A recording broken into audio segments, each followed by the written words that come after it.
Şumerlər dünyanın bilinen ilk sivilizasiyasıdır ve iki çay arası olarak da bilinen Mesopotamiyanın siyasi tarihi onlarla başlayır. Hətta insanlığın ilk önemli kəşflərindən biri hesab olunan əkinçiliyin ilk dəfə bu ərazidə ortaya çıxdığı düşünülür. Dolayısıyla əkinçiliyin ortaya çıxması nəticəsində ilk oturaq həyat da Mesopotamiyada başladı. Bəs dünya tarixinin şəkillənməsində önəmli yeri olan Şumerlər kim idi? Onlar təxminən eramızdan əvvəl 4000 və 2300-cü illər arasında Mesopotamiyada, indiki İraq ərazisində, Fərat və Dəclə çayları arasında yaşamışlar. Bu bölgə bərəkətli ayparanın bir hissəsi hesab olunurdu və kənd təsərrüfatı üçün çox əlverişli sayılırdı. Məhz əkinçiliyin ilk dəfə onlarla ortaya çıxması da bölgənin bu əlverişli coğrafi üstünlüyü ilə əlaqəli hesab olunur.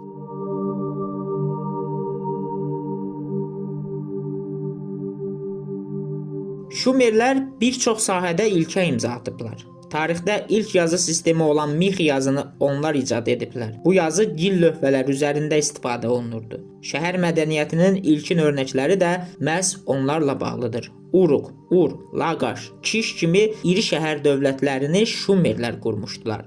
İlk qanun nümunələri də Şumerlərə aiddir. Məsələn, Ur-Nammu qanunları tarixdə izinə rast gəlinən ilk hüquqi nümunələrdəndir. Riyaziyyat və zaman ölçüsünü hesablaya bilirdilər. Şumerlər 60-lıq say sistemindən istifadə ediblər. Bugün saatın 60 dəqiqə, dəqiqənin 60 saniyə olması məhz buradan gəlir. Memarlıqda da ciddi uğur qazanan Şumerlər zigurat adlanan mərtəbəli məbədlər inşa edirdilər. Bu da onların mistik inancları ilə bağlı, eyni zamanda şəhər mədəniyyəti olaraq memarlıqda da inkişaf etdiklərini göstərir.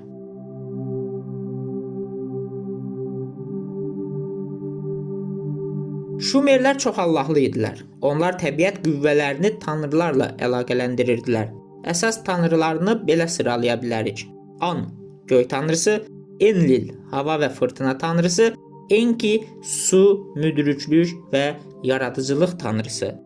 Şumerlərdə din gündəlik həyatın mərkəzində idi və ziguratlar həm dini, həm də inzibati əhəmiyyət daşıyırdı. Zamanla Şumer şəhər dövlətləri bir-biri ilə müharibə aparmağa başladı.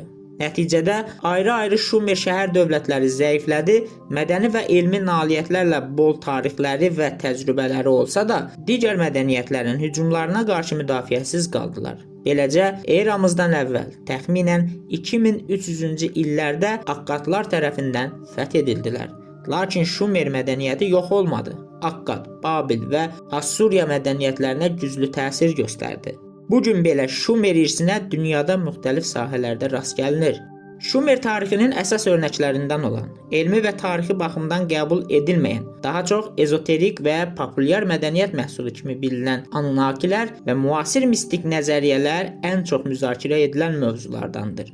Şumer mətnlərində Anunnakilər tanrılar məclisi kimi təsvir olunur, amma müasir dövrdə bəzi nəzəriyyələrdə onları yad planetlilər, müasir insanın yaradıcıları kimi də təqdim edirlər. Təbii, elmi əsası olmayan bu mistikanın sirrini açmaq bəlkə də insanlığa qismət olmayacaq. Ancaq bir reallıq var ki, Şumerlər bir sivilizasiya kimi müasir dünyamızın əsas bünövrələrindən biri oldular və onların həm real, həm də mistik tarixi bugün ən çox araşdırılan, sevilən və maraq doğuran mövzulardan biri olaraq qalmaqdadır.